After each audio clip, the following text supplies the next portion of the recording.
Aula de Estatuto da Criança e do Adolescente e a dica de hoje é os princípios basilares do ECA.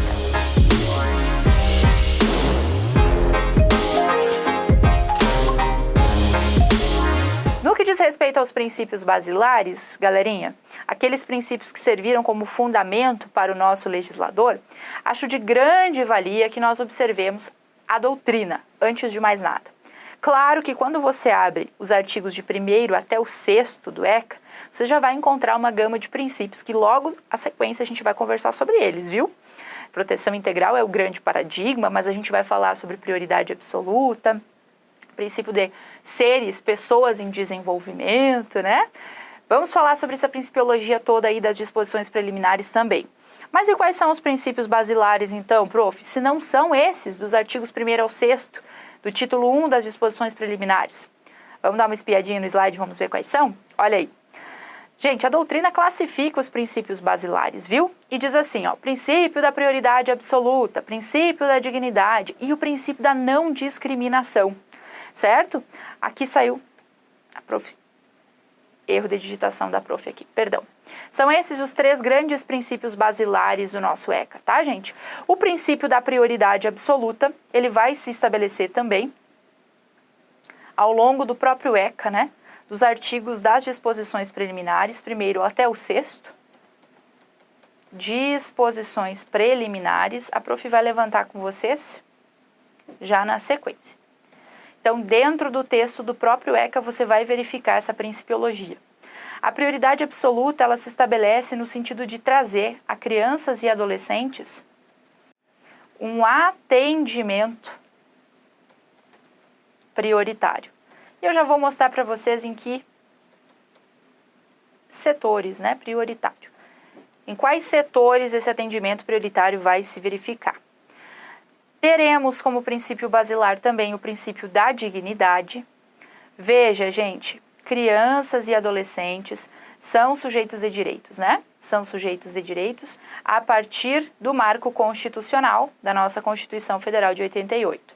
Então, temos a Constituição Federal de 88.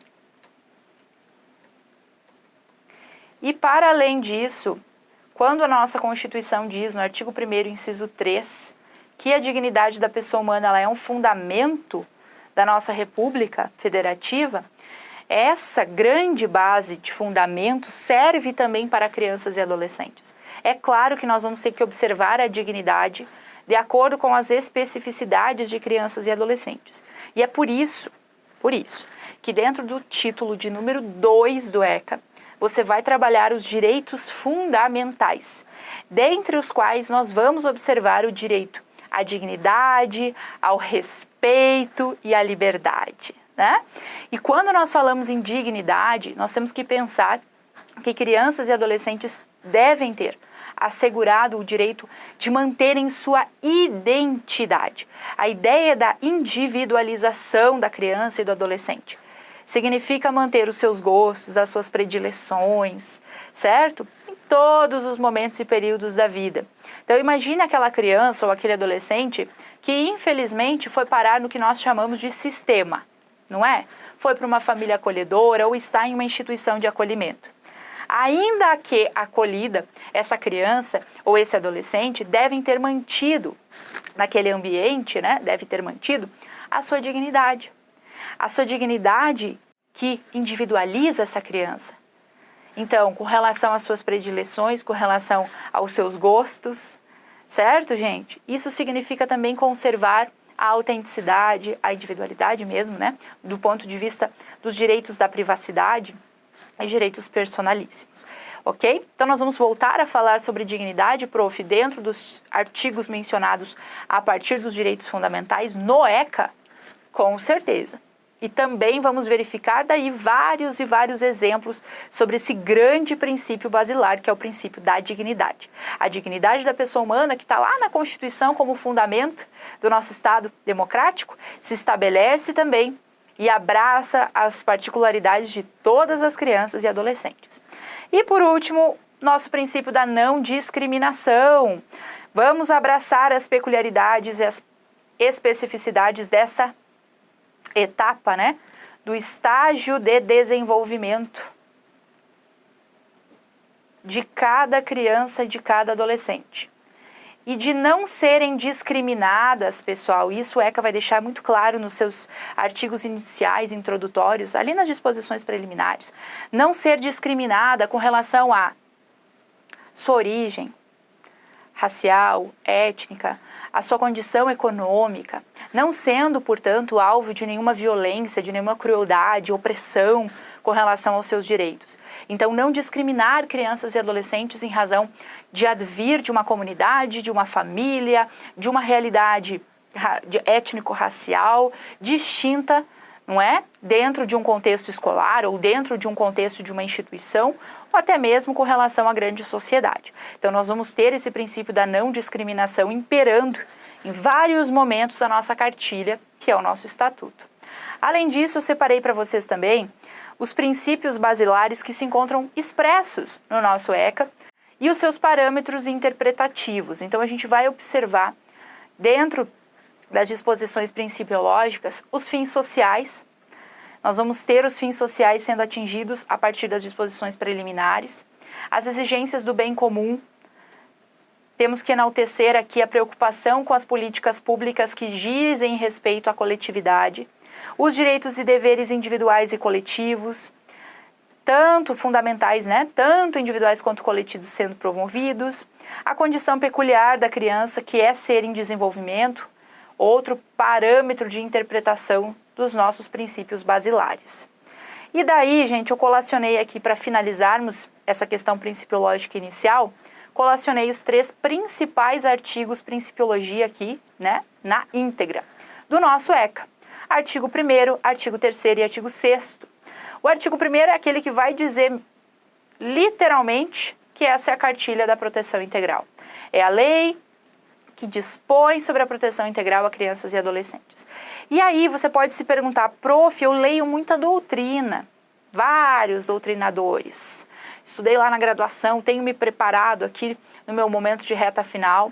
E a doutrina da proteção integral, ela me parece ainda um tanto abstrata, não consigo entender direito o que isso significa. E aí eu vou dizer para você o seguinte, eu consegui visualizar melhor, galera, o tempo que eu estudava, né? Tem vários anos isso, estudava para o meu exame. Eu consegui visualizar de uma maneira mais didática e concreta o que é a proteção integral quando eu olhei o artigo 1º casadinho com o artigo 3º. Porque eu falar para vocês que a doutrina da proteção integral é um novo paradigma instituído a partir da Constituição de 88, onde crianças e adolescentes são reconhecidos como sujeitos de direito, não mais objetos do direito, pertencentes ao patrimônio da família, ao pátrio poder, eu sei que isso incomoda vocês. Já fui, inclusive, indagada em aulas como crianças e adolescentes eram objetos. Eram, gente, eram objetos do direito, não eram sujeitos de direitos, certo? Pertenciam ao seu grupo familiar. O padrão de conduta a ser seguido por crianças e adolescentes era basicamente norteado pela religião. E o pátrio poder, o poder do varão, o pai, quem sentenciava dentro de casa se a criança poderia ou não ter algum direito. Você sabe que essa já foi a nossa realidade. Então, crianças foram objetos do direito. Não foram sujeitos de direito em outra época. A partir da Constituição Federal, nós temos que são sujeitos de direitos, né? Então, quando eu falo para você da proteção integral, parta desse pressuposto. Hoje, crianças e adolescentes recebem políticas públicas. Olha que lindo isso, não é? E aí, o artigo 3º vai esclarecer para você em que esferas. Como assim proteção integral? Vai mencionar de forma expressa que crianças e adolescentes terão seus direitos fundamentais assegurados em todas as esferas de desenvolvimento, gente. E aí a prof faz aquele macete besta, né? Até mesmo é sócia faz física, para você lembrar de todas as esferas de desenvolvimento que restarão protegidas pela proteção integral. Vamos anotar esse macete? Se ajudar, você anota, tá? Coloquei aqui, ó, esferas. Até mesmo, aí você coloca em maiúsculo assim, ó, mental, moral, né? Não com X, gente, assim, ó, de espiritual, social, e aí você coloca sócia, e aí o faz pequenininho, né? Física. Para você lembrar que a proteção integral discorre sobre todas as esferas de desenvolvimento. Então, protege crianças e adolescentes em todos estes setores e segmentos do seu desenvolvimento. Aliados a esses dois artigos, nós vamos ter as compreensões ainda, gente, do artigo 6º, que vai nos trazer os fins sociais, como nós falamos, que são parâmetros interpretativos, né? Os direitos e deveres individuais e coletivos, então, como mencionamos agora há pouco, aparece expressamente aqui essas informações, né? Dentro do artigo 6º. E, mais uma vez, o princípio do peculiar estágio de desenvolvimento ou condição peculiar de desenvolvimento, que atende extremamente, de forma plena, né, o que dispõe a Constituição Federal. Atende à proteção integral. Você considerar crianças e adolescentes como sujeitos de direito impõe que você considere que elas estão vivenciando um período, um estágio de desenvolvimento que é único, não é? A etapa da idade, até chamamos inclusive, interessante, ao longo das nossas dicas a gente vai falar sobre isso, né, de primeira infância. Nós vamos ter a lei da primeira infância, questões relacionadas à idade inicial de vida, de desenvolvimento, dos direitos, das faculdades, não é? E depois, período ainda de vida, crianças mesmo ou adolescentes, abraçadas aqui pela nossa norma. São seres em peculiar estágio de desenvolvimento. Certo, gente? Então, esses 3 grandes artigos trazem de forma muito clara isso que nós falávamos sobre interpretação dos princípios basilares. Ok? Muito cuidado, porque Principiologia pode salvar você na hora da realização de uma questão de prova, hein? Não vamos dar sorte para o azar. Um abraço, até mais!